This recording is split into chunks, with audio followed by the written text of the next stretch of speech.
Welcome back to the Matter of Facts podcast on the Prepper Broadcasting Network. We talk prepping, guns, and politics every week on iTunes, Stitcher, and Spotify. Go check out our content at mwfpodcast.com on Facebook or Instagram. You can support us via Patreon or by checking out our affiliate partners. I'm your host, Phil Rabley, and my co-host, Andrew Bobo, is on the other side of the mic, and here's your show. And welcome back to Matter of Facts podcast. The comments are already flooding in of everybody saying they're first. Unfortunately, some of y'all are first on Facebook and some of y'all are first on YouTube, and you don't realize that who is really first. But I do appreciate the audience showing up and joining in. We have Joel Riles from Fortress K9. We're going to talk about something other than fur missiles today, although that's always an entertaining topic to hear about how Joel trains the world's fastest four-legged aggravation deterring devices. Like, please leave me alone or this dog is going to wrestle you to the ground and make you regret your life decisions. Yeah. But before we get to that, Joel, how's everything been? We saw you at Prepper Camp. You put on a hell of a show for everybody and quite the demonstration of your craft as far as training these dogs. Well, thank you. Yeah, everything's going really great here. We this past year's been pretty busy. We've been to Self-Reliance Festival in Camden, Tennessee twice. We did Prepper Camp in North Carolina. And we've had a couple of other events that we've been invited out to. Some smaller, like Jack Spirko's fall workshop in Texas. And then obviously the big one. So it's been going great. We've been training lots of dogs. We did, I think, 6 breedings this past year, which is one more than we normally do. One of my females who's an escape artist decided she wanted to escape when she was in heat. So we had a little sneak breeding in there. But other than that, everything's been going really great. It's been a while since we've been on together, too. So how things been going with you guys? Oh, it has been a hot minute since we managed to get together. Just mainly, life and adulting and more life and adulting. But I don't know. Since we talked last, Andrew bought a house. Awesome. So he has joined. He has joined the ranks of full-fledged homeownership and all the joy and pain that comes along with that. So far, it hasn't been too bad. I've heard horror stories I've had friends that have bought houses, and then in the first 6 months or so. I mean, I still have time for stuff. Knock on wood, I'm hitting my desk. I still have time for stuff to go south as far as things in the house go. But I've had friends have things completely crap out on them in the first 2 months. I'm 6 months in, I believe now. Things are going good. Getting settled in with, actually paying the mortgage and getting that, or instead of just paying a couple $100 a month in rent like I was, adjusting everything to mortgage and other bills, especially since I'm living by myself, managing everything. I have to laugh because I said to myself, I was like, well, I don't mind shoveling snow. And now that I live by myself, because it was always I always have a roommate or something, we'd shovel the driveway together or whatever, go a lot faster. And my driveway's not too big, but I live in a town to where I have to manage the sidewalks as well. So the first snow we got in November here in Michigan, I was like, okay, I could do this all winter. This is cool. This last snow we got, when it dumped, I don't know how many. I mean, Michigan we got hit. Not as bad as Buffalo, but we still got enough snow to where I didn't touch it at all, and because I had to work the whole Christmas, and today's my first day off in a week and a half. And I'm like, you know what? I'm gonna buy a snowblower. Just F this. So I've been looking at small, little, the little 2-stroke snowblower, something small, nothing major. But luckily, I have to laugh because I did not touch my driveway once or the sidewalks because it's just been busy. And luckily, it's been 50 this whole entire week, and so now there's no more snow. So exactly. I worked smarter, not harder. Exactly. When I was in Alaska, I never had to plow or shovel snow. And the one road we lived on where a little bit of it might have been needed, one of the neighbors, everybody had 2-acre lots. So there were 6 or 8 of us on this short little road with a cul-de-sac at the end. And he was just I like to take care of it. He had a little tractor or whatever, and he just loved doing it. So he took care of the road for us. And but when I moved to Wyoming, we were on a mountaintop just on the east side of Laramie, and so we had probably about a quarter-mile driveway. We had a long, thin piece of property up there, Oh, and I had my little Toyota Tacoma. So if it didn't snow too much, I could just, four-wheel drive, just smash through it and get to the road. And I'd usually turn around and drive back, and then I turn around and drive back and just kind of push it with the truck, and it would pack it down enough that I could safely drive it with our van, which was just a two-wheel drive van. But there were a couple of times that I just basically went, yep. and I wasn't moving. So then you're out there with the shovels, digging it down. And I dug my truck down one time, and by the time, because as you dig under it, it just keeps dropping, Yep. right? Because it's just sitting on the snow, and it just keeps going down. And by the time I got it on the ground, the snow bank was at the top, the roof of the truck, and so that's how far. And then I had to shovel myself a ramp to go from the ground and get going and push it on and up. So I was like, yeah, if we had stayed there, I would have needed to get either a plow on a tractor or a snowblower of some kind. Yeah, and that's the thing about. I love 4-wheel drive. I'm looking at. My goal is next year I want to buy a 4-wheel drive truck. Mm-hmm. And I have a Jeep right now, but the thing about 4-wheel drive is when you're stuck, you are stuck. Yeah, You're especially with the snow and stuff like that. I mean mud and everything, but when you get 4-wheel drive stuck, you're stuck. Yeah, that's why most people around here understand that like you're supposed to use 2-wheel drive to get out and 4-wheel drive to get back out. It's like if you use 4-wheel drive to go into the mud, then it's going to take a tractor to get you back out because once you get in trouble with that. But if you go in 2-wheel drive, when you stop, you just friggin' put it in 4-wheel drive and back up. Yeah, You're usually okay. Yeah. Well, or you do like me and Joel do, and you just live someplace where it never snows that much. Exactly. Now I don't have to worry about it in Florida. Yeah, the cold.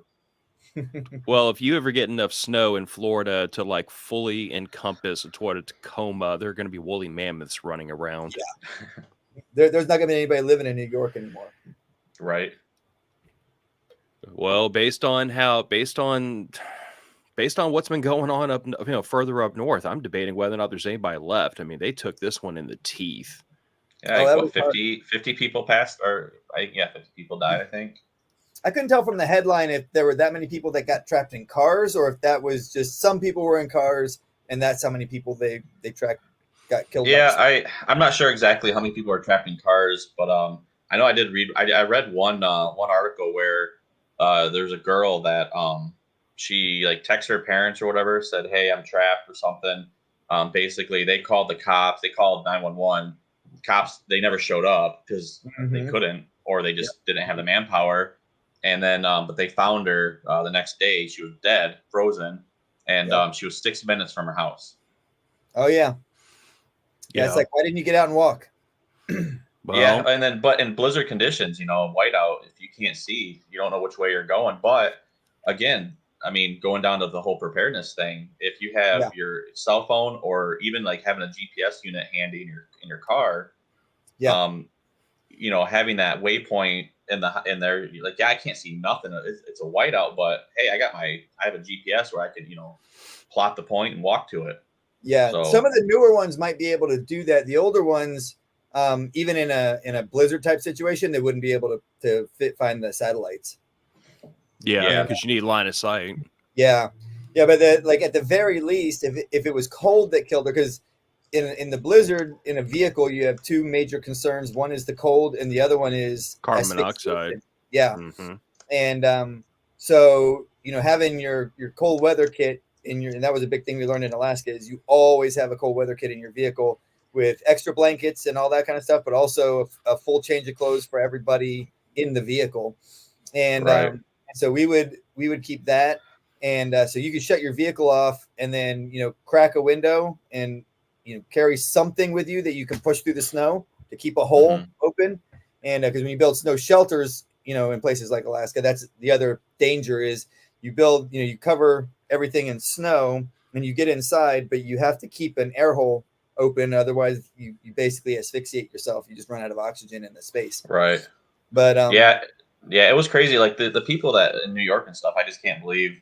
I mean, you get snow, and every year it seems like New York and that area get hit by a snowstorm of some kind, whether it's 7 feet or whatever, like what happened. Just like in Michigan, people are crazy. I went to the store to get food for my work, for all the guys and stuff over Christmas, and it was funny. People weren't talking about anything, but they're like, "Did you guys hear we're supposed to get a snowstorm?" And it's just like, "Yes, Susan, it's freaking December in Michigan. What do you expect?" Yeah. Like, what do you like? What do you expect? And so that's the thing is, I mean, I got in my Jeep, I got wool blankets, I got heater, and so I got my stuff, my winter stuff, just in case I get stuck. And that's the thing that it just annoys me with people that live in the areas like this. You live in New York, like you get snow. Anybody who gets snow, any kind of weather you get every year, whether it happens once or it happens for 6 months, like it's going to happen at some point. Yep. So, well, man, this is analogous to the fact that like year round, I keep a poncho in my truck at all times because the likelihood of it snowing down here, thankfully, is fairly minimal. But Joel lives close enough to my latitude to know that the likelihood of it raining on the Gulf Coast is, year round. Yeah. You're going to get at least half the days out of the month it's going to rain.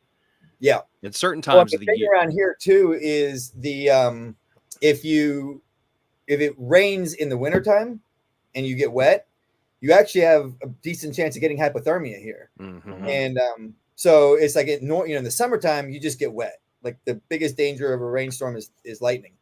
But in the wintertime it gets cold enough that you get wet and you can't get out of the weather into some kind of climate control. Even in Florida, hypothermia is a concern. So poncho makes a big difference. Well, even outside of the winter, like even in, I wouldn't say peak summer, but even in the warmer months down here, if you get soaked to the bone, there's it's not a good thing to be soaking wet and exposed to the elements, no matter what. I guess that's just my point of view is like, the whole point of having stuff in your vehicle is that if all hell breaks loose, you have the ability to live in or out of your vehicle for a period of time. It's like the whole reason I started the podcast 6 years ago was there were a bunch of people, long story made short, they were trapped on the interstate because of floodwaters. And they were out there for about 6 or 7 hours. Well, the state troopers had to airdrop them pallets of water because they didn't have any water to drink for 6 or 7 hours in August heat. And I was like, I keep water and MREs in my vehicle at all times, just in case. So, it's one of those things of like, if I get stuck, am I going to have the ability to sustain myself for a period of time? And the idea of jumping in your vehicle and not, especially in blizzard or snowing conditions, and not having the ability to keep warm, to me is just kind of a missed opportunity to pass your genes down to the next generation. Yeah. Well, the thing is though, too, before we wrap this up, like hypothermia, when you get cold, hypothermia, sorry. When you get cold, it's hypothermia starts setting in when your body decreases below 95 degrees. Yep. Normal body range is around 98 degrees or so. That's 3 degrees.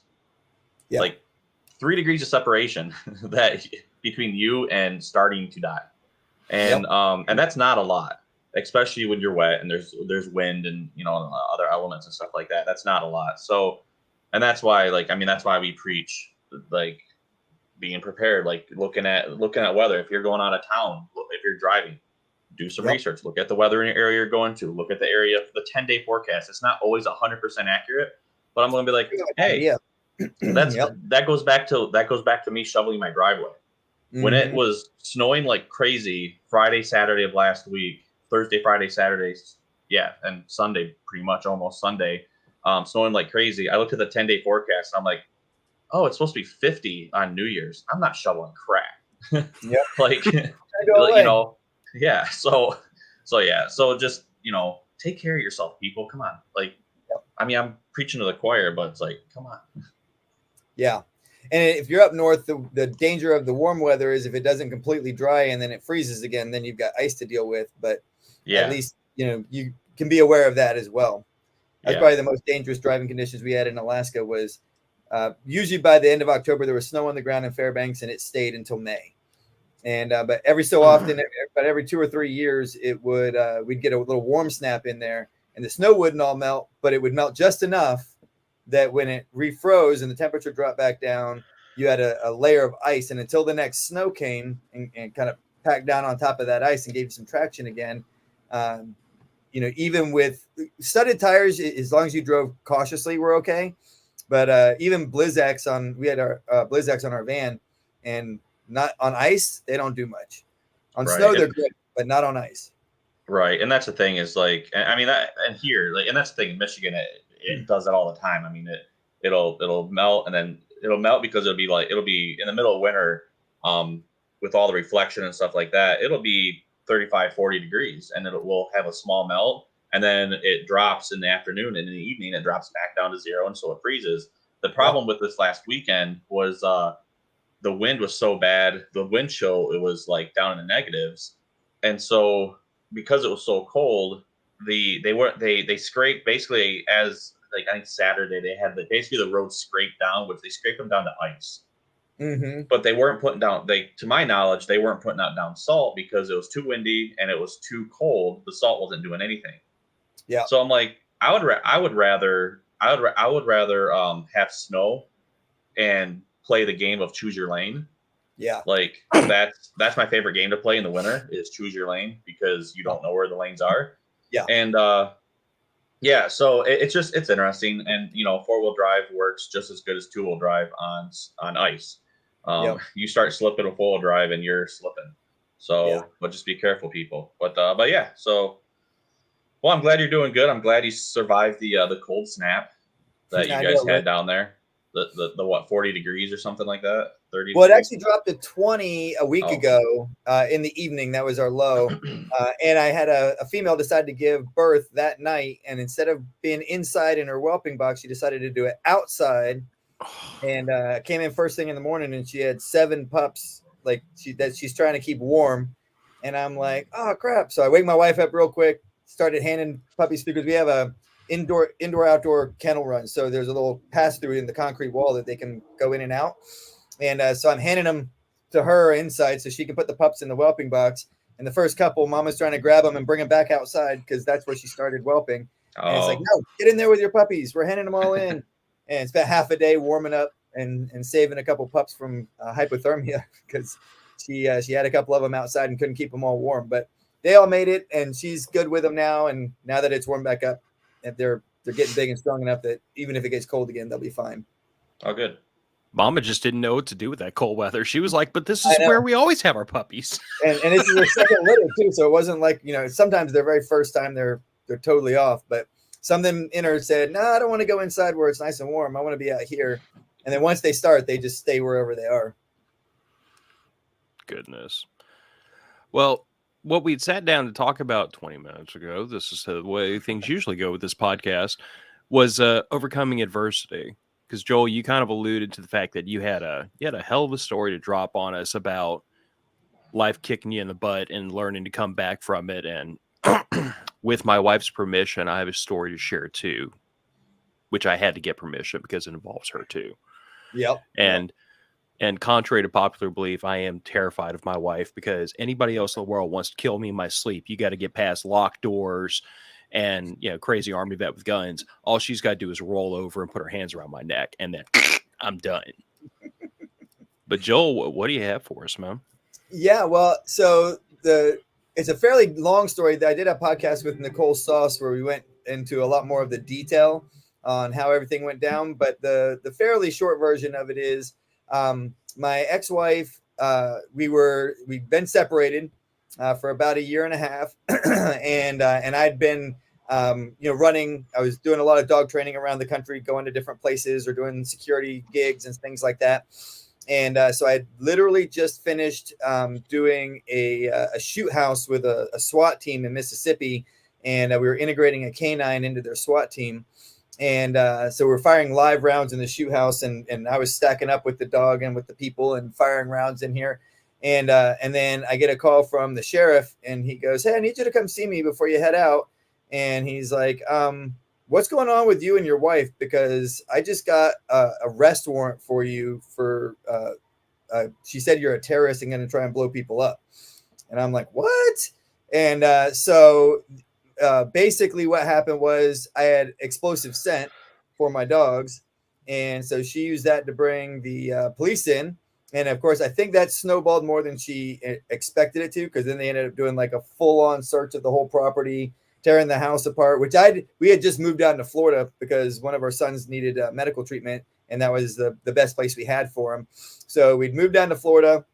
I'd been there for I think we'd been in the house almost 6 months, and I'd been there a total of 2 days. And so I'd barely been there, and I had my own, it had like a mother-in-law suite. So I was staying in the mother-in-law suite. She was staying in the house. And, so I'm like, I haven't even seen, and everything was still in boxes. I hadn't even touched anything there. But, so I ended up getting transported back down to Florida, and those charges all got dropped. But one of the charges, because when they did the search, they found an MP5 that had been given to me by a tier 1 dude years ago. And, he had, had it after a mission, and apparently he had several of them, according to him. And we were talking about guns and how cool, different guns were and how much we like different things. And I'm like, man, the MP5's always been my dream gun to have. And he was like, oh, hang on. And he walked down to his basement and walked back up and goes, here you go. You can have this one. And I'm like, what? I can't take your gun. And he's like, dude, I got 5 of them downstairs. They're throwaway guns on missions. I was like, well, if you insist.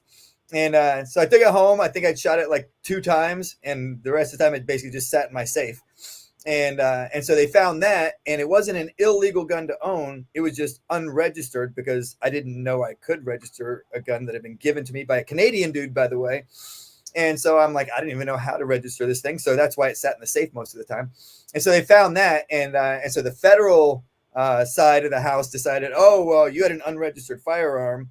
And so I had to go through that whole deal, and essentially had to plead guilty to having the gun, because they're like, unless you can convince a jury that no, this wasn't yours, it was your wife's. And I was like, well, so there were a bunch of technicalities we kind of played around with, because the actual charge was in possession of this at this location at this time. And I'm like, literally, I was never in possession of that at that location at that time. And they're like, yeah, but you have to convince a jury of that. Mm-hmm. And they're like, they found it there. That's your house, blah, blah, blah. How are you going to convince them that you didn't have it? So I was like, all right. So, and the judge, when they were doing the sentencing, was like, okay, so was there any evidence he was going to hurt anybody with this? And they were like, no. He's like, well, did he steal it? And they were like, no, we don't have any evidence that it was stolen. And he's like, so he just had it. And they were like, yep, he just had it. And he was like, all right, well, probation. And because that was the lightest sentence he could have done at that time. So but when it comes to the overcoming adversity part of that, in that process, because I was actually in a jail for a portion, about 3 months of this, waiting for everything to get figured out.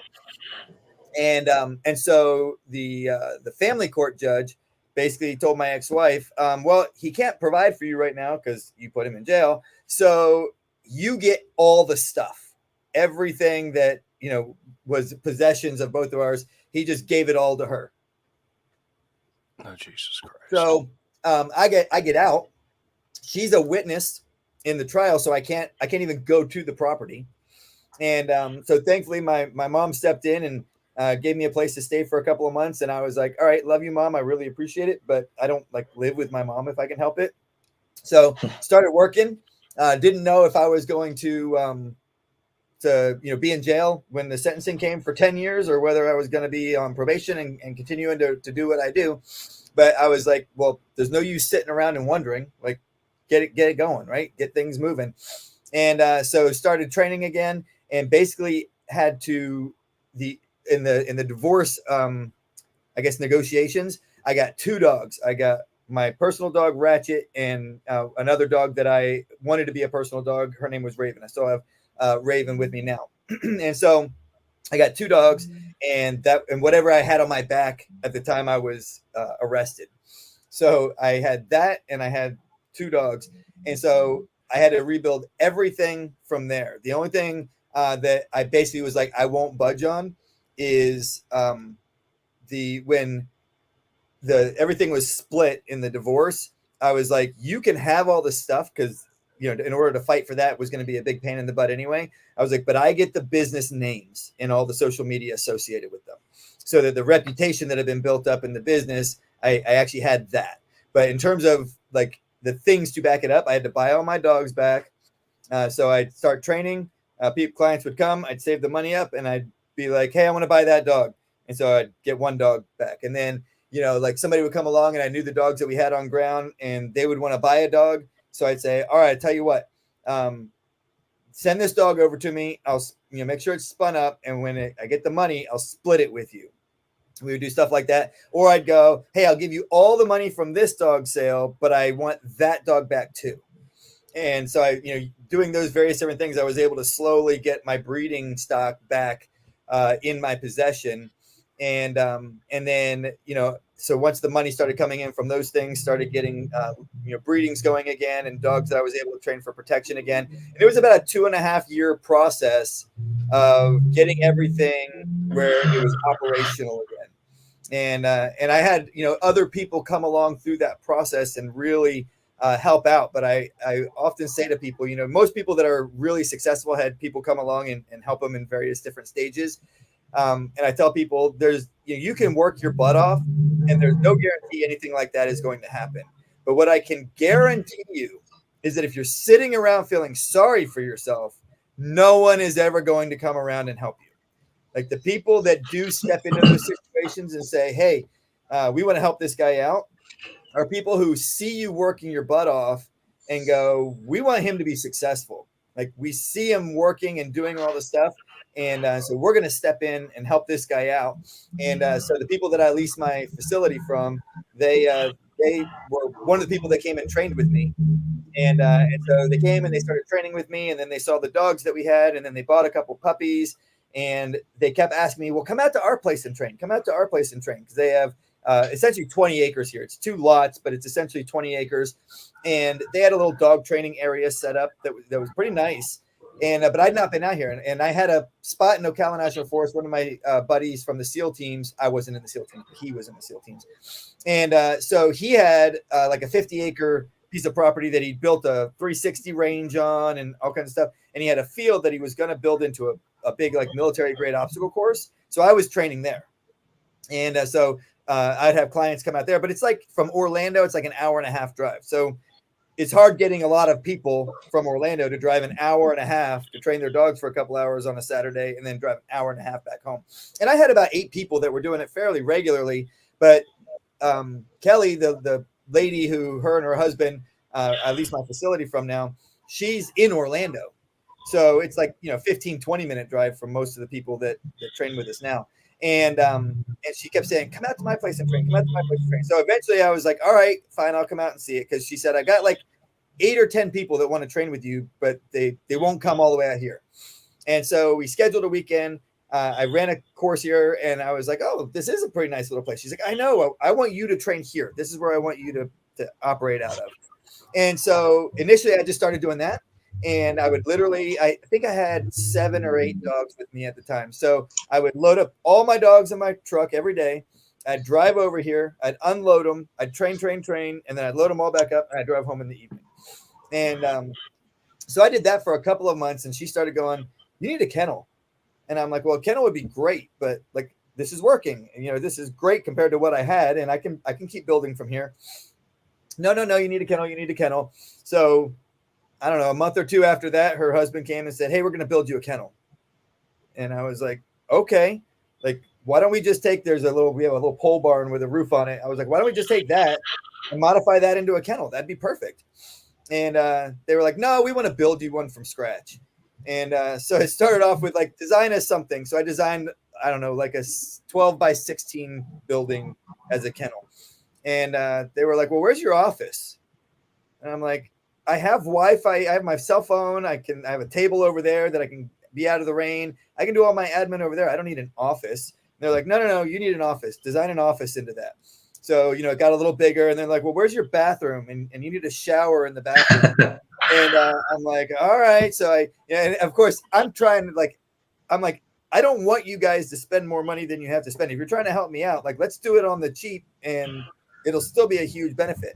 Mm-hmm. And by the end of it, we ended up building a 30 by 55 kennel that has the first 20 feet on this end is all closed in and finished.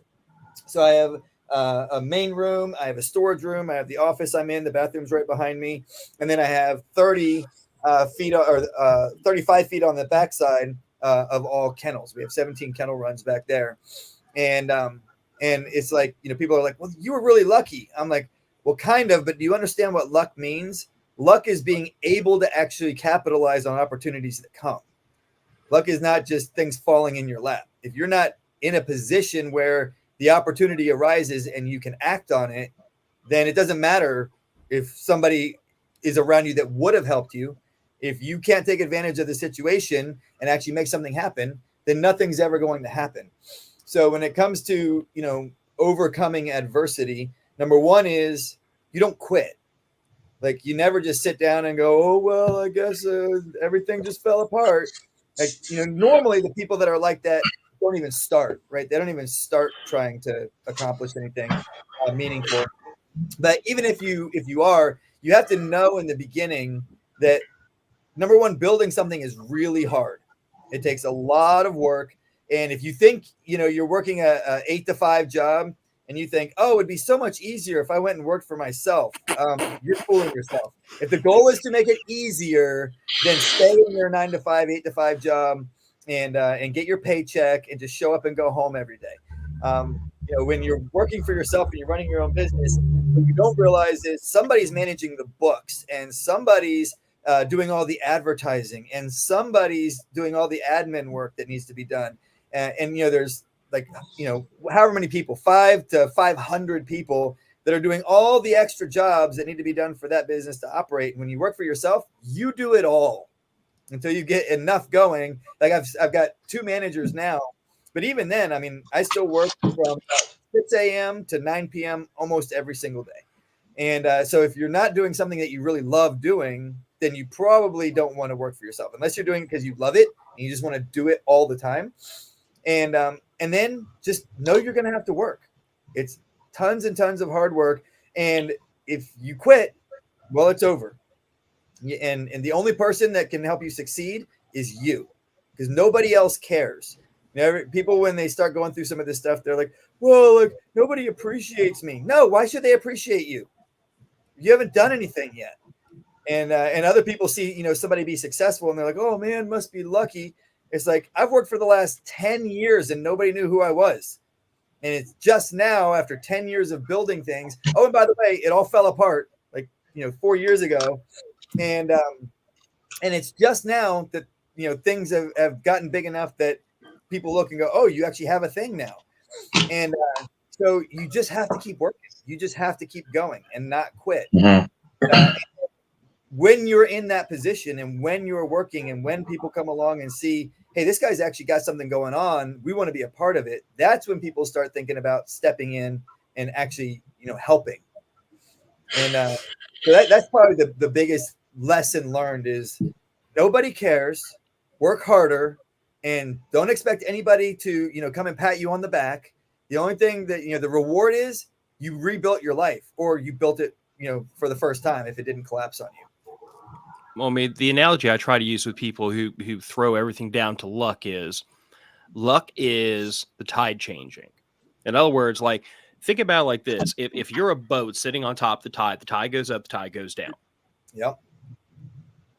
When the tide comes up, if you could manage to hold yourself right there through a lot of hard work, and then when the tide comes up again, it pushes you up further, that's how we want to use luck. Yeah. Just being the way things turn. But the trick is like, if you just sit there and wait for luck to float you up higher, it's going to bring you back down when it turns the other direction too. Like the trick here is, like you said, it's a lot of hard work. Don't quit. Don't give up. And I hate to say it this way, like, don't piss and moan about it. Yeah. Because most people have lived long enough to have gone through something that just absolutely flattened them. And the people that bounce back from it are the ones who remember what it took to get there in the first place, which was work. Yep. Well, and I'd been working for years to build up to what we did have. And so it was just a situation where I went, well, like, okay, I've learned a lot. Like, I have the one thing I did have the second time around that I didn't have the first time around. So I didn't have any of the stuff that I had initially, because I'd built a lot of that up, while I was in the military, and I had, enough money while I was in the military to get a lot of the stuff, quote unquote, that I had previously, but I didn't have any of the knowledge and experience. And so the second time around, the knowledge and experience was what helped build a lot of that stuff up faster. But knowledge and experience without the hard work are still, it's like reading a book about how to do a thing and never going out and doing the thing. It's like, okay, you read a book about how to start a fire, but if you don't actually go start a fire, there's not going to be any fire. It doesn't matter if you technically have the knowledge. If you don't do it, it's not there. And a good analogy for have you ever been in the water when it's real wavy and you're trying to like get it onto like a large ship on a ladder? Or even come out of like on a dock with a ladder, and the waves wash you up, right? And so you're able to kind of grab on the ladder, but because you've been in the water, you kind of feel weightless. And when the water goes back down, it feels so much harder to hold yourself there. That's kind of like what you're talking about when the waves wash out. When you hold yourself there, it's not like a boat holding itself there. It's like you're on a ladder and you can't use your legs, so you're only holding on by your arms. And the water washes away, and it's like, holy crap, I'm heavy. And then when the water comes back in, you'll get a little break, and maybe you can go up another rung, but then it washes back out, and you just got to hold yourself there. And the other thing that I found, I've been talking about this on my last couple of podcasts because it's end of the year planning and all that kind of stuff for next year, is stop. A lot of people go, I'm going to do these 10 things, and I'm not only going to do 10 things, but I'm also going to go up 10 levels on all 10 of these things. Right? So they don't go, I should probably start to exercise. They go, no, I'm going to lose 100 pounds and I'm going to be like really fit. And then they go to the gym 3 days, overdo it, and quit. And it's like, no, pick one thing that you want to focus on, make a reasonable goal. And if you for the year, and if you accomplish it in 3 months, make another goal, but make yourself a reasonable goal and start making progress. Because once you start getting the momentum going in the direction you want to go, it tends to roll faster and faster and faster. But if all you do is make a gigantic goal, you take 3 steps in the right direction, but you don't recognize that you took 3 steps in the right direction because your goal is so far out there that you just lose heart, you lose your motivation, and you quit. And it's pick one thing and do that one thing really well and commit to doing it for an extended period of time, so that you see progress and you actually, that progress continues to motivate you to drive forward. No, man, that makes a ton of sense. It's just, I don't know, man. Like I've had these conversations with people over the years, and I find that you can almost separate people into 2 very distinct boxes. And you have the people who, regardless of what life deals them, they're going to push through it because they don't have the word quit in their vocabulary. Mm-hmm. And then you have people who, like, then I make this analogy a lot when it comes to money. Like, there's a lot of people out there that if they hit the lottery tomorrow and they won just obscene amounts of money, they'd be broke again in 2 years. Yep. Because the problem in their head is, well, if I just made more money, then I'd have money. And the real problem is you just don't know how to manage or spend or save money. Right. So the luck is the lottery ticket, and you don't know how to capitalize on it. So it doesn't matter how much luck you get. It's never going to improve your life. That's and right. What is it, like 95% of lottery winners end up bankrupt in like a year or two? It's exceptionally high. Yeah. And by comparison, the people who never have luck, and I'm putting all these in air quotes for the audio listeners, because I don't know that I believe in luck. Luck is just a word we put on, circumstances falling our direction once in a while. Right. But like for the people who never encounter luck, they still usually manage to do okay for themselves because it's just hard work at that point. Yep. Well, and a lot of times all it was hard work. There wasn't necessarily any, quote, luck that came along. It's just people who see the results of the hard work that the person did say they were lucky. And it's like, no, it was hard work. I built this from the ground up. It's like nobody ever does anything completely by themselves. But if you're not working, then you're never going to accomplish anything. And, it goes back to kind of the, if it was easy, everyone would do it kind of mentality. It's like, there's a reason there's only a few people that run businesses, and there's only a few people who are millionaires, and there's only a few people who are, what we would consider exceptional in whatever area that they're in. And it's because those are the people who are willing to put the work in to be in the position that they're in. They didn't just sit around and have it drop in their lap. If you're in the intellectual side, you read a lot of books, you did a lot of study, And that's not physically hard per se, but it's mentally hard. And so they put in the mental hard work. And other people who are winning the rogue CrossFit games or whatever they're called these days, those guys put in the physical work in the gym, and the soldiers that are the exceptional soldiers put it in the training field. And so all of it is just, it comes down to, you have to do the right things, but most of the people that put in the work figure out the right things as they go. They practice, and I go, failure is a learning process, not a disaster. So when you fail, all you do is go, okay, well, that way doesn't work. Make an adjustment, try it again. All right, well, that way doesn't work either. Let's try this way over here. And you figure it out as you're going, if you're willing to put the work in. Well, I mean, you look at some of the inventions and stuff that we have nowadays. It's like if people were just I'm going to give up, like that way didn't work. What would we have? We're at where we're at in our society, in our technology wise. We're at, with the technology we have and everything we have, we're at that point because people are like, well, that didn't work. What can I do now, and what can I do to make this work? Look at the engine. Planes. It's the Wright brothers and stuff like that. It's like, what would happen if they were just like, well, I just fell out of this tree on my face. I guess I'm just going to go to the bar and drink it away, kind of thing. What can I do better? Okay, well, we'll achieve flight. Well, what do we got to do? And they did. And so that just goes on to the never quit attitude. And and that's the thing, is sometimes you got to sit down. Sometimes you got to sit down. Sometimes you got to take a breath. But that doesn't mean quitting. Like, taking a break is not quitting, as long as you get back up. And I think with you, Joel, with your divorce and everything, and you basically going down to zero with your assets and starting from scratch again, you not sitting and saying, oh, well, woe is me, I'm just going to sit in this, drink this bottle of this fifth of whiskey tonight. You pulling your pants up basically and taking it on the chin and saying, okay, that happened. What do I got to do?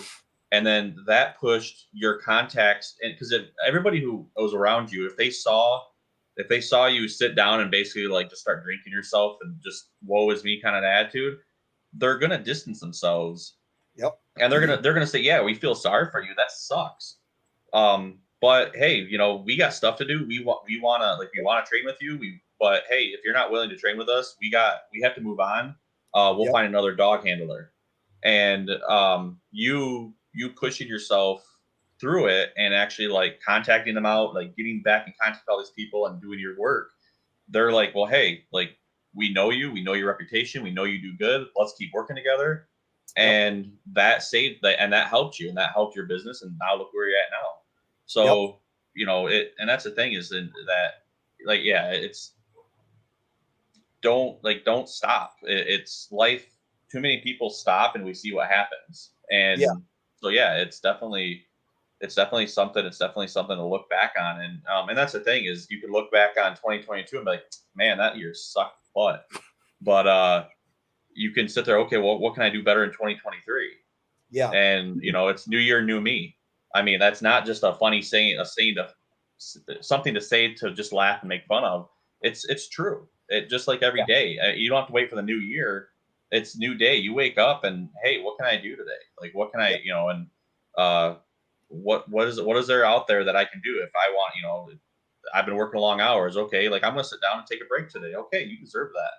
Yep. Okay. Well, what can I do now? That stuff in too. And that's another, when you're doing your schedules, we were talking about doing too much, too fast, is number one. I think there's a couple ways you can do schedules, but the way most people do them is one of two ways. They either schedule, I'm going to do this and then this and then this and then this and then this, and they kind of, say put things in order of how I'm going to do them, almost like a to-do list. And the problem is you almost always underestimate how long each of those things is going to take. And so you have 5 or 10 things on your list of things to do today, and you get 1 or 2 of them done. And then you feel, oh man, I failed today. Rather than the way that I've started doing it, and it was recommended to me through a book. The company's called the Best Self Company, and their website I think is bestself.co. And they've got a little journaling book, and it's like planning your day kind of a book. That it's not like, journaling, like you just write down how you feel today or whatever. It's like, okay, here's today's schedule. Here's, the to-do list. Here's the 3 things that must get accomplished today, kind of that kind of stuff. But one of the things they recommend and that I found works way, way better is you block schedule.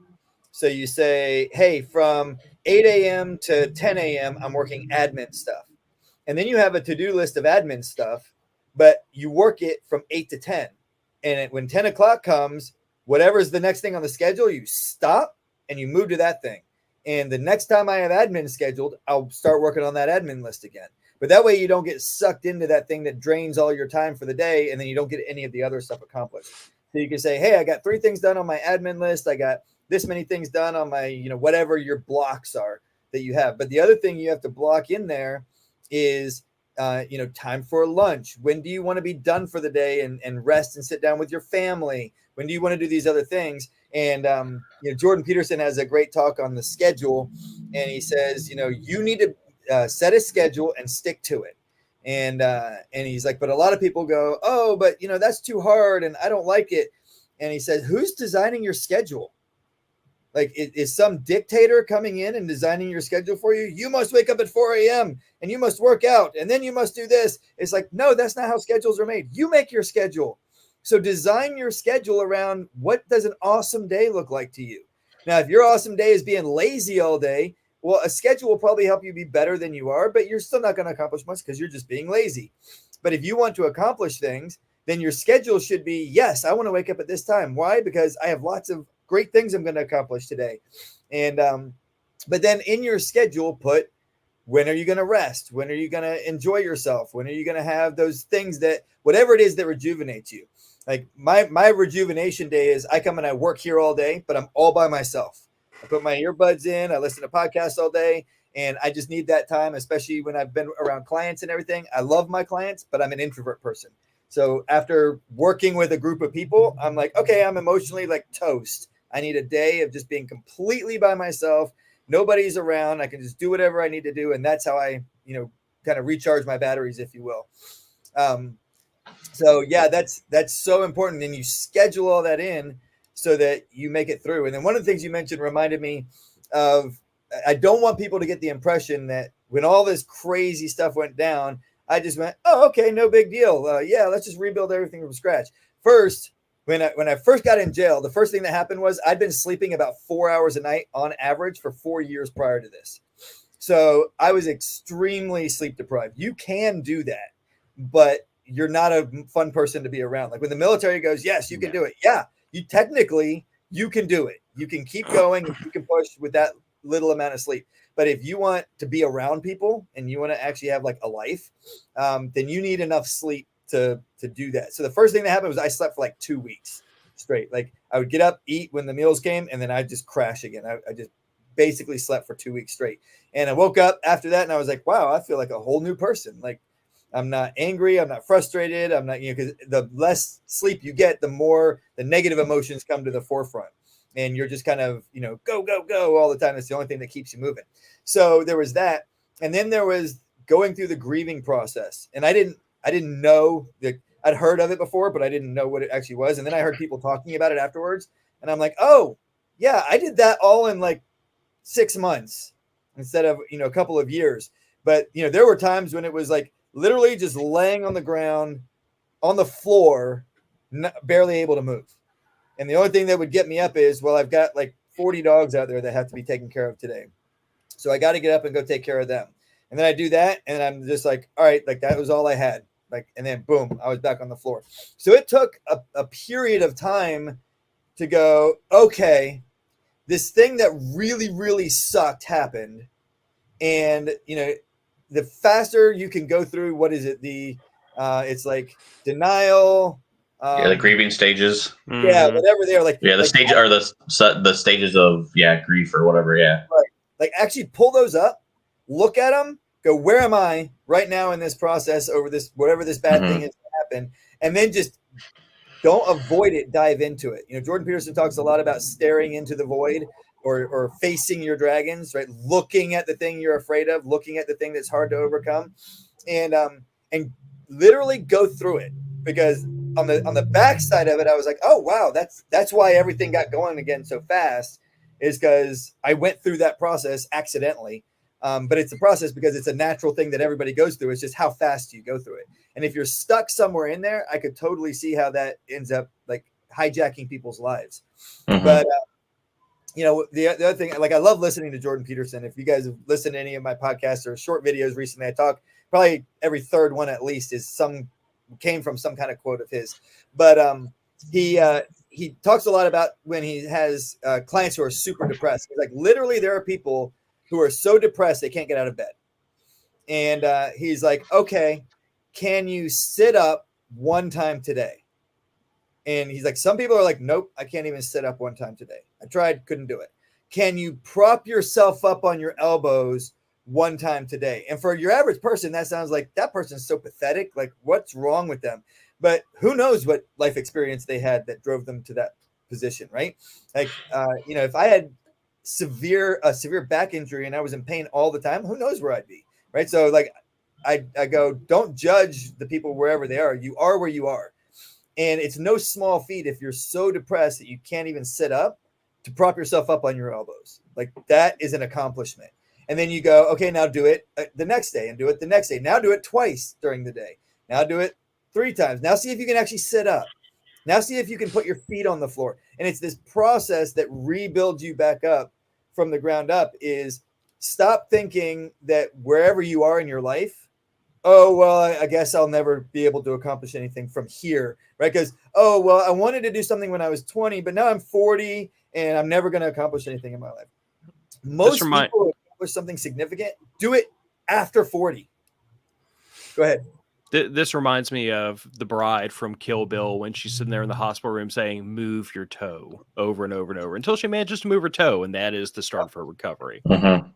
Yep. So thank you for Quentin Tarantinoing me with that one. Exactly. But yeah, that's the thing that's why when I said earlier, stop trying to do 10 things, 10 levels in a year or whatever. It's wherever you are. I tell my clients this all the time with their dogs. I'm like, a lot of people think they're here and really you're down here. You're not where you think you are. And if you continue to be in the place where you think you're a place that you're not, then when you map out where you want to go, you're not going to get there because you had the wrong starting point. You didn't recognize the position you were starting from. And a lot of people don't want to recognize that because they have to humble themselves to do it. They have to recognize, you know what? I'm not where I thought I was. I'm not as good a person as I thought I was, which we all suck. That's like one of my favorite sayings. You suck, I suck, everybody sucks. The goal is not to not suck. The goal is to suck less tomorrow than I did today and to suck less today than I did yesterday. Because you're never going to be a, quote, good person in terms of if you really sit down and think about all the bad things that you are in your life, we all suck. So be better. Don't try to be perfect. Be better. Make progress from where you are. And so when we accept where we are and we humble ourselves and say, okay, this is where I am. I don't like it. Because if you like wherever you are now, you're probably not going to do much in your life because you don't have much motivation to go wherever it is you need to go. And so we go, okay, this is where I am. I don't like it. I want to move to this other location. I want to accomplish this other thing. I want a better family, a better marriage, a better job, whatever it is you want. But you have to acknowledge and accept where you are now. And then you go, okay, this is where I am. I don't like it. What do I need to do to get to where I want to go? And then you just start taking those, even if you can only go an inch at a time, take it. It's you move toward the goal from where you were. Well, and I would tell the audience that if a lot of this sounds like, touchy-feely hippie self-help nonsense, I would simply say that like most people that have lived long enough have had life flatten them. Yep. Most people have. I don't know anybody that has encountered some kind of adversity. I do know a lot of people that would write off the adversity they've encountered by saying, well, I know somebody that had it much worse than I did. Yeah. But it's like the analogy I constantly make about prepping, because a lot of people prep for like the zombie apocalypse, these huge problems. And I'm like, if your bank account gets hacked and you don't have money for gas and groceries, that's not the end of the world, but that's kind of the end of your world. Yep. So that's why I try to point out to people, I'm like, just because something is a comparatively small problem compared to the rest of the world or people doesn't mean it's not an issue or something you have to encounter or something you have to overcome or something you have to at least even accept and make peace with. I just always try to point out to people a lot of things you're saying is like you have to accept, you have to process, and then you have to push forward, because the worst thing any of us can do when life kicks us in the teeth is just lie down and give up. And I think that's what I think that tends to be what's missing from like a lot of, I hate to say it, my generation. I mean, I'm like the oldest millennial there is. I just turned 40. So I was born 82. But I find that that's a lot of what's missing from like my generation and the generations behind me, is that there's a lot of people that their life was so easy up to a point. They never felt the weight of the world on them. And the first time they feel it is in their 20s and 30s, and it just puts them down because they've never felt it before. Well, then they want somebody to come along and help them, because mom and dad have always been there to help them when something happens. So, well, if mom and dad aren't going to do it, which a lot of mom and dads do, right? That's why you have 30 and 40-year-olds living in the parents' basement playing video games all day. But for the parents that are actually like, nope, you're an adult now, get out there and make it happen. A lot of them turn, well, maybe the government will help me. And it's like, if you expect the government to help you, they might, but you're going to be basically just barely above the poverty level. If you actually want to accomplish something in your life, you have to go and get it. There's, I can't remember, maybe it's Jack Spirko who says, the only way you gain freedom is by going and taking it. No one's going to give it to you. You don't get freedom. Nobody comes and says, here's more freedom. You have to go out and take it and say, if you don't want me to have this freedom, you have to come and get it from me, because I took it. It's mine now. And that goes for, the freedom of financial security, because you went out and you worked and made enough money to have that, or the freedom of just knowing that I have the ability to go accomplish this thing. And, who is it? Jocko says discipline is freedom. Because when you live a disciplined life, you gain the freedoms that you want to do lots of other things in life. And if you have an undisciplined life, then you tend to continually be falling apart, which means you feel like you're continually getting knocked backwards because you're undisciplined. And discipline is what allows you to keep the things that you got in the first place. And it allows you to get something that you don't currently have. Without discipline, you're not going to get anything accomplished. But when you're talking about the young kids, I'm a big fan of what we call stress inoculation. And I found even with clients, like, a lot of my clients come to me for protection type stuff, but a lot of my clients that train with their dogs that just come to my public classes, they just have a dog and they just want to do some basic training. And we start doing simple drills. Like today we had dogs on a table, and one at a time, each handler would get their dog and they take their dog across the table, stepping over all the other dogs. Well, if your dog and you have never done that, that can be a pretty stressful drill, because for a dog to step over another dog, the dog on bottom could roll over and bite them in their abdomen, an area where they're vulnerable, right? So they're protective over their vulnerable spaces. And so until they realize, oh yeah, all these dogs are fine, nobody's going to attack me. This is, if I just do what my handler tells me to, everything's good. And but that's stressful. And what I found is even the handlers, a lot of times, the first time I tell them to do that, they just panic. And it's like, literally all you have to do is tell your dog to walk across this table. I'm like, we can take the dogs off and they'll walk across the table, no problem. So we know they can do it. And the dogs aren't that big. They're easy to step over. We do have one Great Dane, but even it's not hard for them to step over, right? They're a dog. And so the act of doing that specific drill doesn't look stressful, but it is. But then once they start going through it, and they've been training with me for a year, and a new person shows up, like a lot of them forget. They're like, well, why are they having all that problem? I'm like, you had more problems than that when you first got here. Like, don't you remember? Like, we had to literally drag your dog across all the other dogs to get them to go across the table the first time you got here, or whatever it was, right? And so teaching people to deal with stress, I think, allows them to start going through life better. Because when you haven't learned to deal with stress, any little thing seems like, oh no, my whole world's falling apart. And it's like, no, it's not. You got a splinter. Just pull it out and keep going, or don't do anything and keep going. One of the first things I did with interns was I would take them out into the woods. I'd hand them a dog. I'd say, you're going to walk with this dog. The dog's to stay at your side, and you're going to follow me through the woods.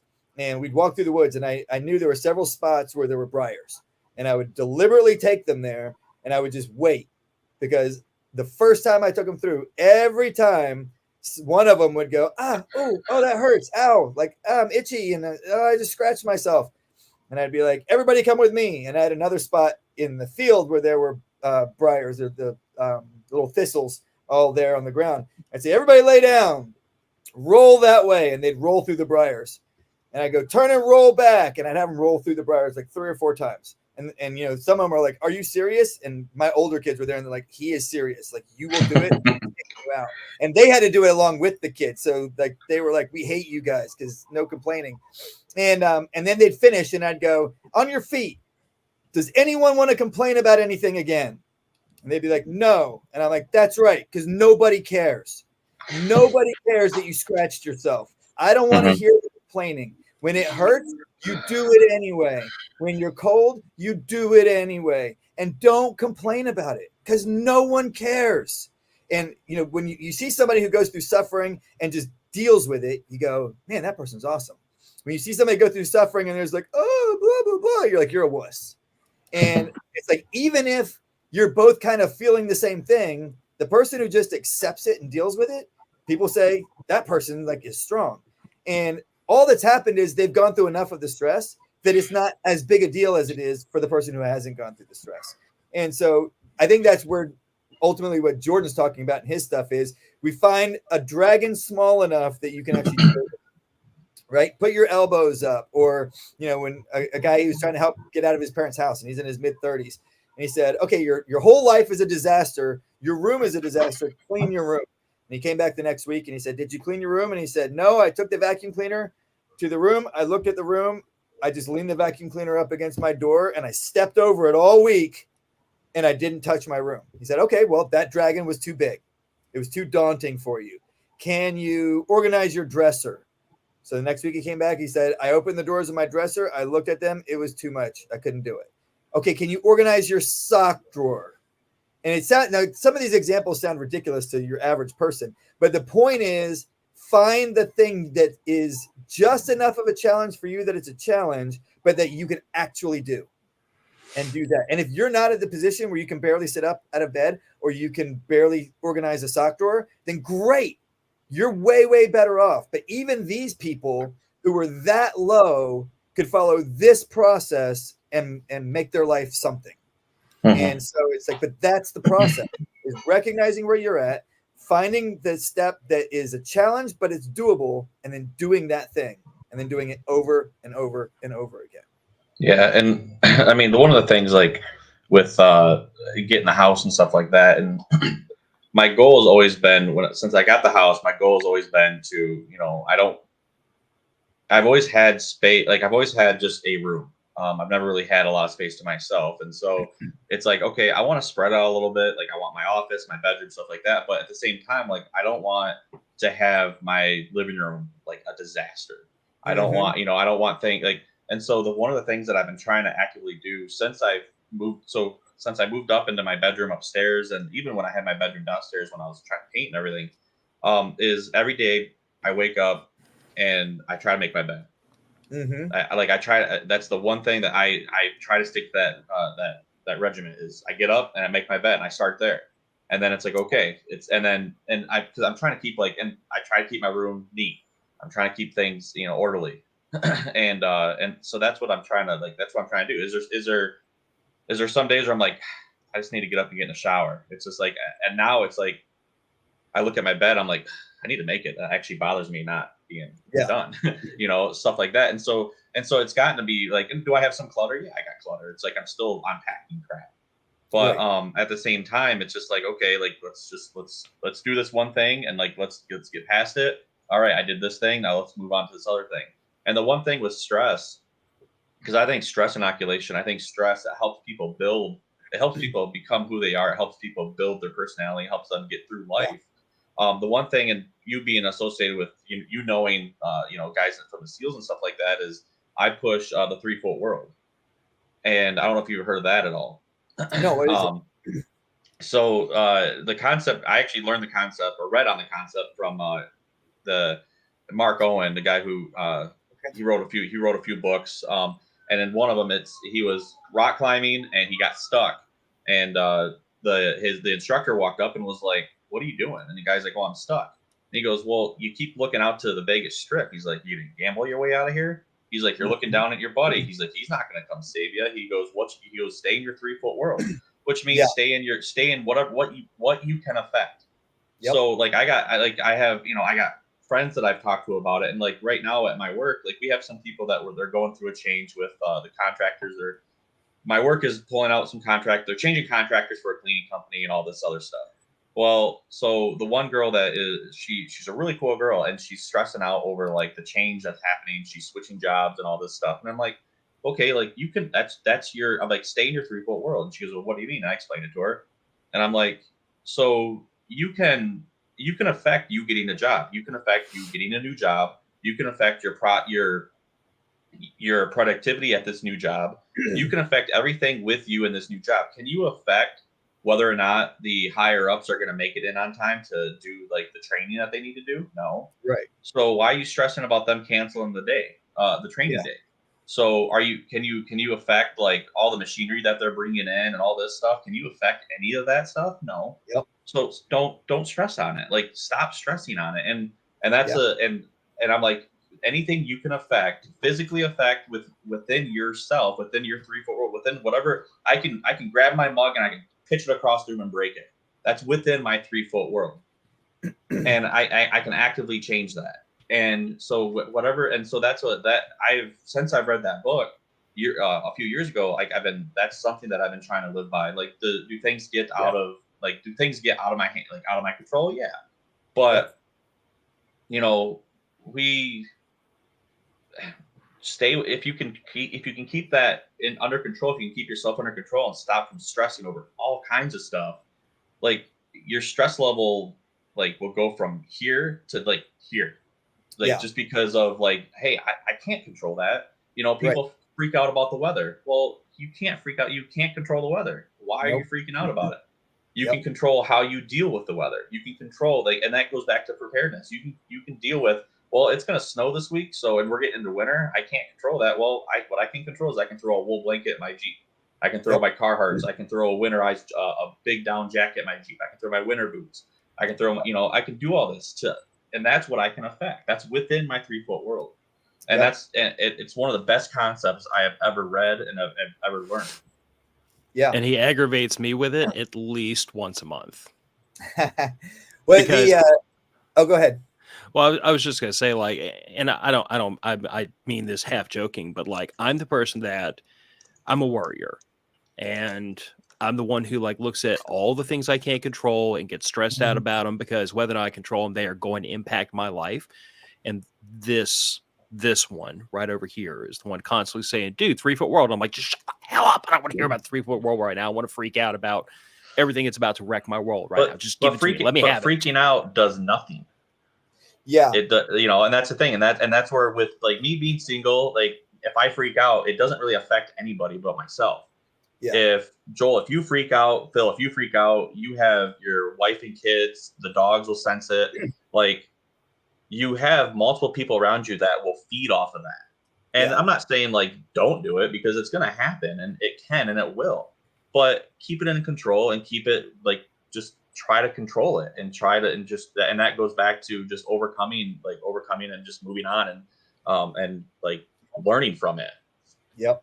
Well, apparently this concept comes from the 7 Habits of Highly Effective People, but I heard it through Jack Spirko at the Survival Podcast. But it's the idea of you have a sphere of control, you have a sphere of influence, and then you have a sphere of concern. And there's, sphere of concern is maybe something like, hey, there's, Russia invaded Ukraine. Okay, like, got it. Like, that could possibly escalate to the point where it actually affects me. So I'll keep an eye on it every once in a while. But for the most part, like, nothing is, and 100%, nothing has changed in my life since Russia invaded Ukraine. Things have changed for the Ukrainians, right? There's a lot of people that are affected by that, but I'm not one of them. And all these people who are running around going, oh no, what's going on? Or they're like, oh, stand with Ukraine or whatever. And it's like, I want the war to end so that the Ukrainian people don't suffer anymore. But at the end of the day, that does not affect my life. That's their lives. And I hate that people suffer like that, but I can't do anything about it. So I'm not going to focus on it. I'm not going to give it any of my energy. I occasionally will hear something about it, and I just kind of go, okay, update like the database on the current situation, and I'll move on with my life. But if it's outside of my sphere of influence, it only gets a tiny, tiny fraction of my time. And, so your 3-foot world, I would look at that as like your sphere of control. And then it's okay to think about, okay, it's like if you're married and things like that, okay, your family is your sphere of influence. I can't make my wife do anything, but I can influence. And I can't necessarily make my kids, I could discipline them if they didn't, but they can still, decide, yeah, I'm going to do it anyway. So, the things you don't control, stop trying to control. The things you influence, okay, influence where it's appropriate and necessary and all that kind of stuff. And then outside of that, it's like, just be aware of it and then move on with your life. And even most of the stuff that people think is in their sphere of concern isn't. Like if you just turned off the news and stopped checking social media, nothing bad is going to happen in your life. And there are literally people who think, if I don't turn the news on tonight, I might miss something important. I'm like, I promise you, if a hurricane is coming, you'll hear about it. You don't have to get on and check the news every day. And, whatever the thing is in your world that you would be concerned about, right? It's like we convince ourselves that these things affect us. But that's what they want us to think, right? The media thrives off of people watching because they make their money in advertising. And if more people watch, they can charge more for their advertising. So they put things out there that make you afraid, and they put things out there that draw your attention to them. And if you just shut it off, then it's like, okay, no big deal. Like this is not something that truly affects my life. So, but when you're in it, when you're surrounded by it, when you're constantly watching the news or constantly on all the social media stuff and all that kind of things, you truly are convinced this is important and I have to know about it. And it's like, the whole, the coof and all that kind of stuff that went into everything. It's like so many people were worried about everything. And I was just like, I went, okay, I run my own business. I'm just going to keep doing what I'm doing. And I could care less. And it's like, it's worth knowing that this person did this and that person did that and whatever. But I'm like, you know what? Nobody's jabbing anything in me and nobody's showing up trying to tell me I can't do what I'm doing. So I'm just living my life. Now, maybe if I lived in New York or a place where there was a lot more stringent type, shutdown type stuff, then maybe that would have been something that I had to deal with more. But I'm in Florida. And so, us in Texas had, I think, probably the 2 best responses, and maybe South Dakota, but I think like 3 people live there. So, the situation was, this does not affect me. Move on with my life. I've gotten it like twice. I'm a little sick. You know what? Before that, I got the flu. So who knows which one it was, right? And I go, rest, take some medicine, and get back to work. And but so many people are convinced that they have to keep up with all the latest and the variant this and the whatever that and the every little detail of everything. And I'm like, that has zero effect on your life. Zero. If you just stop paying attention to it, all of the anxiety will go away. But creating the anxiety creates clicks and creates views. And so everything that we're surrounded by with social media and the news platforms drive us into just doing more and more and more of that stuff.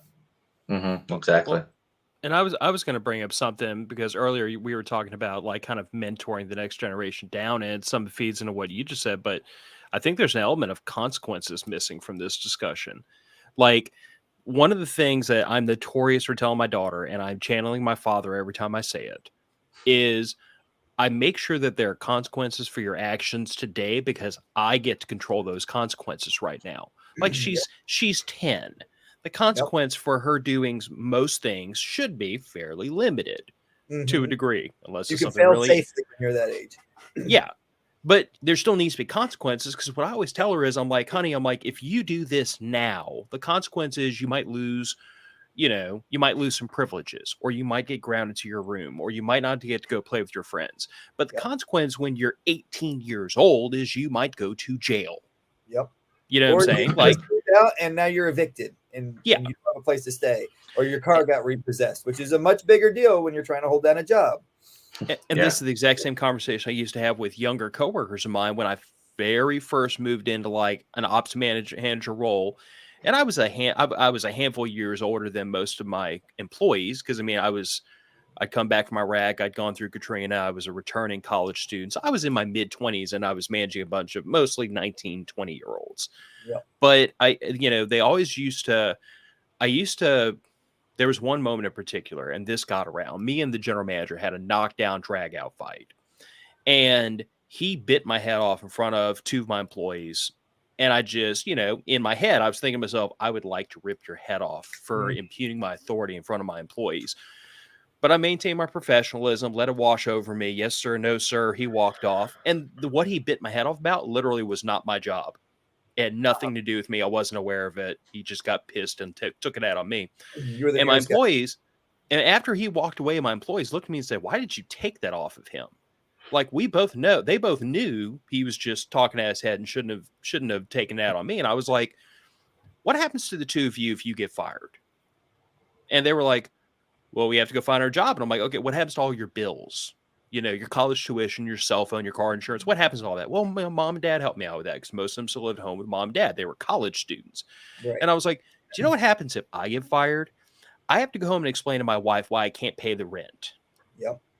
So I'm like, so the consequences for me as an adult are substantially worse for you than they are for you. And that's nothing against you. You have consequences. I have consequences. My consequences are just much worse because I'm in a different part of my life. And the thing I always tell my daughter is I control the consequences now. There will be a day when I don't control the consequences. And I feel like what a lot of parents screw up with their kids is they don't give them any consequences.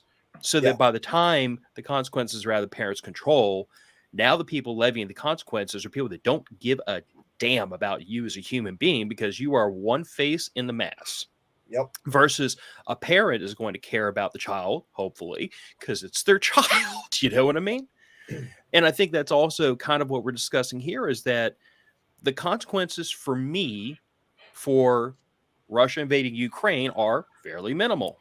So my response, likewise, should probably be fairly minimal. The consequences for anything that affects us should be in proportion to how much of an effect it has on our life or how much peril it puts us in. And if we don't learn to scale the consequence to the reaction, then you end up overreacting or underreacting. That causes all sorts of problems either direction. Yeah, it kind of comes down to the concept of priorities. Is if everything is a priority, nothing is. Right? If every disaster is the end of the world and you're focused on every possible disaster that could happen, you have no priorities. You have no focus, no ability to deal with things. I think it's Jack that uses this too. He I forget exactly what he calls it, but basically the bigger the disaster and the more people it affects, the less likely it is to happen. Right? So like a meteor or comet strike on the earth that's like, extinction level event, very, very unlikely. An actual true like high death rate pandemic, very unlikely. They could happen, but what's really likely? You're going to lose your job or your spouse will lose their job. Or at some point, one of you are going to get some kind of diagnosis that is a significant deal in your lives, whether it's a terminal or whether it's, maybe you have to go through cancer treatments or you have, some kind of really bad diabetes and you've got to deal with that, right? Those sorts of things are highly likely in your life. And so you start preparing for those things first. You prepare for the most likely things first. And so if you lose your job, well, it'd be really good if you had 3 months worth of savings to pay all your bills for 3 months. Now, it'd be better to have a year's supply of that, but start with 3 months if you don't have that, right? Maybe just start with 1 month if you don't have anything. And then you go, okay, now I've got this. I can keep adding to that once you start building your savings and you go, well, it'd also be really nice if maybe I had enough food that we didn't have to go grocery shopping every week if that were to happen. You get a month and maybe 3 months and then maybe 6 months of some food supplies built up. And you start making prudent preparations if you lose a job or if a spouse gets a terminal diagnosis or if the likely things happen, right? We get in a bad car accident, things like that. And then you go, okay, now I've got those things figured out. Once you get kind of what would I do if I was fired and it took me a year to get another job? Once you have that figured out, you're probably good for like 90% of everything else that could happen. At least you're well on your way to it. And then at that point, it's like little things. Like, do you really want to go out and get the like MBC suits, the nuclear, biological, chemical suits in case, we get nuked? Well, I don't know. Maybe that's important to you. I think if that happens, we're probably all dead and it's not that big a deal. But some people are like, no, a bunker. Okay, well, make sure you can do a year without employment and then build your bunker. But don't try and build your bunker when you don't even have 2 weeks of food in your house yet. I'm not sure if it's exactly what you're referring to, but this sounds very much like the consequence likelihood matrix, where like on an x-axis you have likelihood. It's like the F round and find out scale, but it's consequence and action and likelihood. So in other words, the things we should address first are things that are high likelihood and high consequence. Yes, because they are very likely to happen and very likely to screw up your life. So we should address those problems first. And then the last problems we address are low likelihood, low consequence. Because like low likelihood, low consequence is like, I don't know, a blizzard in South Louisiana. Although I don't know if that'd be low consequence, because for me it'd be apocalyptic. But it's definitely low likelihood. Because right. Well, even if it's low likelihood, high consequence, it doesn't mean we should completely ignore it, but give your high likelihood, high consequence the attention first, because you can't focus on everything and you can't make everything a priority. I think Jordan was mentioning that when he worked on like a UN Council for Climate something or other. And he's like, when it was all said and done, they brought forth and presented to the UN their 100 priorities. And he's like, which essentially meant we had none. Right? If you have 100 priorities, you have none. Because a priority is, if I have to choose between A and B, I choose A.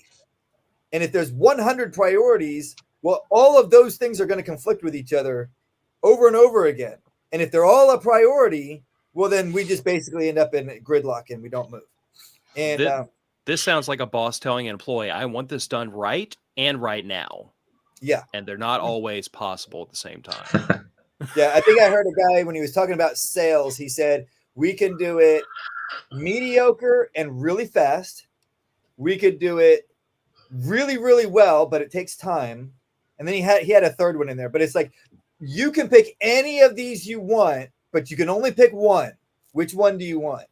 I've got an analogy for you from the high performance automotive market.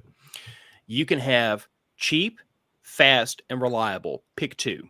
Mm-hmm. So in other words, if you want the car to be fast and reliable, it's going to cost you a crap ton of money.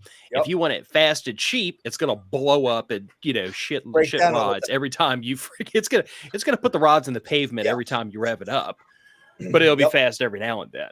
So I mean, that's just the thing. It's cheap, fast, reliable. Pick two. Or cheap, high performing and reliable. Pick two. Yeah. If you figure out how to get all three, you just broke the fifth wall. You broke the laws of science. I don't know how it's possible. You got quote unquote lucky, right? Because when you're going through that kind of stuff, people ask me about the price of our dogs a lot of times when it comes to the trained dogs, and they're like, "Why do they cost so much?" I'm like, "Well, first of all, go do a comparison and see what our prices are compared to other people. We're not that expensive." But I'm like, secondly, if you spend 18 months doing something, how much would you expect to get paid for it? And they're like, oh, yeah. So when you kind of put it in the frame of that they can relate to, it's like, now I'm spending, 18 months with 4 dogs, but I still have to make 18 months worth of pay with those 4 dogs when it's all said and done. So it comes back to the quality versus time frame thing. I've actually used that analogy whenever people will talk to me, because I bring up your line of work because it's interesting to me. And some people there's always one person in the audience that says, well, that's like a lot of money to pay for a dog. And I'm like, but here's the problem. I'm like, you're not paying for an animal. I mean, you are, but you're not. You're paying for 18 months of this man's life because he literally, like, he is practically there to catch this pup when it's birthed.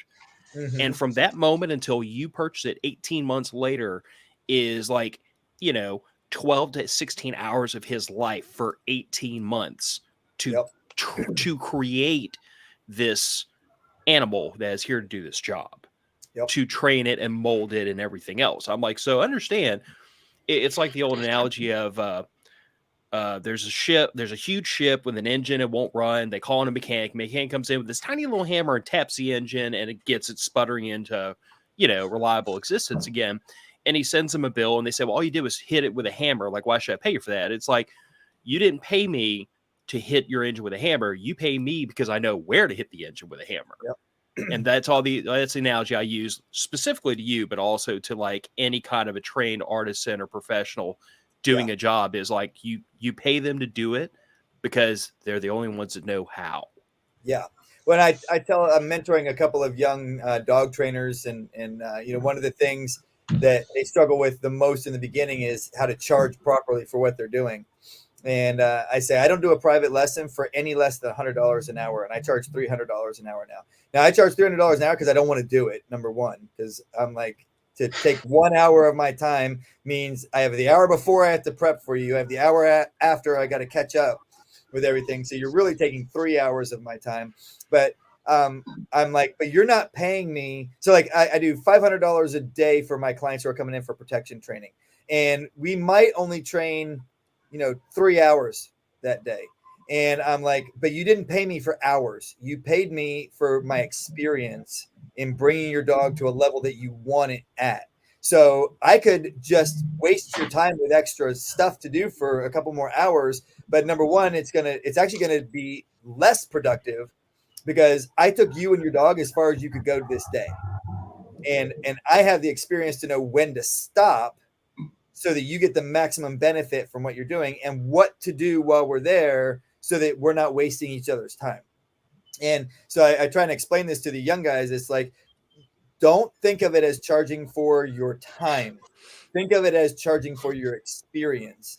And if you knew nothing about your trade and you were going to somebody who had your level of experience, what would you expect to pay them for that level of experience? And and when you're starting off, it may be $40 an hour for a private lesson. But once you've been training for a while, you realize, no, I don't give an hour of my time for less than $100 for the hour. And then, once you're doing other things and making more, now when you first start off, you'll do anything for $1, right? But as you get going, it's like your time becomes more and more valuable because you're making more money with your time. So it's like, if I spend an hour with you, that means I'm not spending time doing this other thing, which makes me way more money. So why am I going to spend an hour with you unless you make it worth my time? And it's not a conceited thing. I have a responsibility to my family and to the clients who already have dogs under contract. Like, you're taking away from them. So you better make it worth my time, and you better make it worth, like, if I said, I didn't work your dog to this other person today because of this, they better go, oh yeah, I understand. Right. And if they don't go, oh yeah, I understand and support that, then I probably shouldn't be doing it. Now, I don't go ask their permission every time I do that, but I just think of it that way. It's not a time thing. It's what's the value of your time thing. Mm-hmm. Yeah, that's crazy. I had nothing else. I don't know what to say to that. That's a good. It's a good ending, really, for the show. I don't know. You remind me. You're like one of the guys that come on a lot is Trek. And I feel like we have a lot to think about after the show is over. I feel like our conversation is going to be going in my head about everything we talked about. But so wrapping up here. Oh, by the way, Happy New Year's! So yeah, 2 more hours. Yeah. So everybody who is listening or watching this on the day of, or going to watch this, we are recording this on New Year's Eve. So Joel, you are our first. When this releases on audio, you will be our first guest of 2023. Woo! So and oddly enough, our last guest of 2022 on video. Yeah. Oh, look at that! I got both. Yeah. That's awesome. But so what's in store for you and Fortress K9? What's in store for you guys for 2023? So we've got some new breedings coming up this year, which I'm really excited about. We've been diversifying out our breeding program so that we can continue to develop it. That's one of the hardest things about running a small breeding program is keeping you have to have the proper diversity without getting into the weak areas. You don't want weak dogs, but you want to keep them diverse enough you don't start having the genetic problems of a too tight a breeding program. So we're excited about that. We've got Self-Reliance Festival planned for March. We've got Prepper Camp planned in September, and I think we're going to Nicole Sauce's spring workshop in Tennessee in April, and then we're running a dog trainers summit here in April as well, where we're going to be bringing some new guys in. So one of the things we really want to do in the dog world, it may be like this a lot of other places, but the dog world's like a very negative place where like if you're one person and you think one way, then everybody else is doing it wrong, right? Oh, you're not doing it my way. You're stupid and you're doing it wrong. And it has to be this way or it's not correct. And so one of the things we want to do is find people who have different ways of doing things that are interested in actually learning how the other people do things, and then going, well, I'm not going to take most of what you do, but that one thing you do there, I really like that. And start building a community in the dog world instead of just having all these people out there who hate each other, because that tends to be the dog world in general. And so that's one of the things we're trying to work on this year. We've got a couple of new trainers that have started working with us, so we're excited to continue to develop that out. And we're just continuing to build the business up. We'll have about 8 to 10 dogs this year that will be available for purchase throughout the year. And the way most people purchase our dogs is they put them under contract, and then we do a deposit, and then we do payments through however long we estimate the completion of the training to be. And then when they finish paying off their dog, then they come and spend 5 days with us we call it the delivery, but we do it here on our facility. And so we're excited about the dogs coming up in that. And then we're also building out Canine Academy quite a bit, which is exciting. So Canine Academy is our online training, dog training platform. And we're opening up we're adding some modules to it. So we're doing the Perfect Homestead Dog module will be filmed and uploaded onto that. So it's things like getting your dogs good around ATVs, getting them good around livestock, teaching dogs bad bird if you want to protecting your flocks of chickens and things like that. A bunch of different stuff like that. Keep staying on a perimeter, teaching them a perimeter, and they don't leave the perimeter. And so we're going to be putting a bunch of that stuff into there. And then we're also starting a dog trainers session where we help guys build dog businesses. So if either they already have a business, but they're struggling because in my mind and my concept is a lot of the negativity in the dog world comes from most dog companies are just barely making it. And because they're just barely making it, they look at everybody as you're the enemy. You're my competition. If I don't stomp you out and tell everybody how bad you are, I'm going to not feed my family this month. And so I'm like a lot of niche markets, most people who try to work for themselves are good technicians because they did a thing and they're like, hey, I'm good at this. I should work for myself. But they're not good business owners. Mm-hmm. And it took me a long time. And I don't know that I would still classify myself as a good business owner, but I've been doing it long enough that I've learned a lot and want to share that experience with other people who are in the industry and kind of help their businesses get to where they're comfortable enough that they don't feel like everybody out there has to be attacked, because otherwise, I might not, get that one client who's going to make me not pay my mortgage this month, and then I'll be homeless and living under a bridge. So, kind of helping that world. So those are the things we're focused on this year. We're really excited. My wife took responsibility as one of the managers this past year, and then we have a kennel manager as well. So this will be our first full year of them doing that job, at least officially on paper. They kind of were doing it a little bit beforehand, but so continue to develop things there, and that's what we're doing here. That's awesome, man. I mean, I appreciate the fact that like you have that personality to say like, I'm not competing with everybody else. I'm not competing with anybody. Yeah. I'm just providing the best service, the best product for my customer that I can. And I think that speaks very highly to like a level of maturity and a lack of insecurity that you view things that way. Because like I said, if somebody else comes into your space and says, I'm going to compete with you, it's like, no, you're not. I'm competing with myself. I want to do better than I did last year and build a better program and build a better business than I did last year. Yeah. You and I might be competing over the same customer, but if I'm good at what I do, my work will speak for itself. Well, and I'm very, I'll tell customers, I probably, maybe a third of the people who contact me for dogs, one of the first questions I ask everybody is, what do you want to accomplish? What are you trying to do with the dog? And if they're like, I want to go do sports, then I'm like, go find somebody who does sports then, because that's not what I do. I don't do sport training. And if you want to do sports, I'm not saying that's a negative thing. I'm just telling you that's not what I do.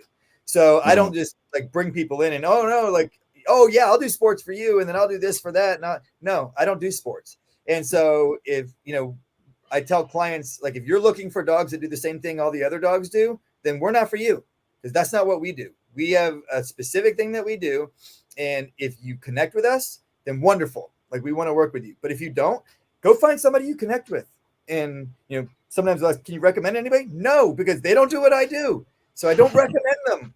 But I'm not telling you how to make your decisions. Like, choose who you want to work with. Go talk to them. Ask them how they train. Ask them, how would your dogs deal with this situation and that situation, and see what they say. And if you connect with their ideas and you agree, go with them. If you feel like we do it better, come work with us. And but it took a long time to get there, though. There was a time, because my mentor was a lot like that. He was a lot like, oh no, everybody's a competition. And I'm like, no, they're not. You guys are so different than everybody else. Don't worry about them. Just do your thing. And if you keep doing the things that you're doing the way you're doing them, you're always going to be ahead of them. You're always going to be a step out in front of everybody else. So don't worry about what they're doing, because the best thing to do is to start posting videos of a certain type of drill. And then within 2 or 3 weeks, all of a sudden, the few places that I do follow, they all start doing the same drill that we just started doing. And I'm like, oh, that looks really familiar there. Yeah, well, now that you guys are all doing that drill, let me show you the next thing that we do, because you're still like way back here. I haven't even shown this other stuff that we do yet. And so when you're able to just focus on what you're doing and not worry about what other people are doing, and continue developing and moving forward in that direction, even if you're going in a different direction than somebody else, you're always a step ahead of whoever's trying to follow you, because they're following you. And if they're not following you and they're doing their own thing, great. But the people who do try to follow you, they're behind, because they're following, they're not leading. Right. So you also, really quick, you also have a podcast. Yes, Protection Dog Podcast on all of the streaming platforms. We live stream it like we're doing right now every Thursday at 5 p.m. on our at Fortress K9 YouTube channel, and then it's Protection Dog Podcast on any of the streaming platforms. And I did not put the in front of it, because it really bothers me that everybody says the whatever their podcast is. I don't know why that bothered me in the beginning, but so I just made it Protection Dog Podcast. And it's really a lifestyle podcast more than like every 4 to 6 episodes, we go specific into a dog training topic. But a lot of it, the problem that I found in training clients was most of the problems people have with their dogs is not a problem with the dog. It's a problem with the way the client thinks. And if you think improperly, then you do everything wrong, and then you don't understand why you're getting the result that you're getting. When you can start thinking properly, and because the dogs never lie, right? The dogs tell you exactly what is going on. And my mentor used to say, the dog reflects the handler. So I can watch a dog and I can tell, do you maintain discipline with your dog at home, or do you only try and maintain discipline out here when you're in front of people and we're all watching, right? How disciplined are you as a person? How consistent are you as a person? Do you allow your dog to get away with things? And the dog never lies, because the dogs are just being dogs. And so when you're going through all of this stuff, it's like, we got off. I got off on a tangent somehow there, and I forgot where I was going with that. But anyway, it's awesome to watch everybody develop. Yeah. No, that's awesome. It's great seeing something, especially like a pup and somebody who's new to ownership. It's good to see like hey, this is from being born to, I mean, it's just like a kid, really, from being born to developing, and now it's running across the lawn and grabbing your arm at 25 miles an hour, or whatever, how fast they go. I know they can go quick, but or jumping a wall or something. But so where your socials, where can people find you? So the biggest, I'm most active on Instagram. So Instagram is at Fortress K9. We do have Facebook, MeWe, Float, YouTube, Twitter. I think that's all of them. I don't know, whatever other ones are out there. Truth Social. I hop on there and post, and then I leave, so I don't really hang out there. But it's at Fortress Canine, just about all of the platforms. If you want to follow our puppies, it's at fortresscanine.puppies on Instagram. We're also on TikTok at Fortress Canine on TikTok. And then the podcast is on YouTube, and then our website for the dogs, if you're interested in getting a dog, is fortresscanine.com. And whenever you hear us say canine, it's the letter K, the number 9. So fortresscanine.com is where you can find information about our dogs. And then canineacademy.us is where we have our online training platform. So you can do your it's basically a video-based approach to we say, this is how we teach a dog to sit.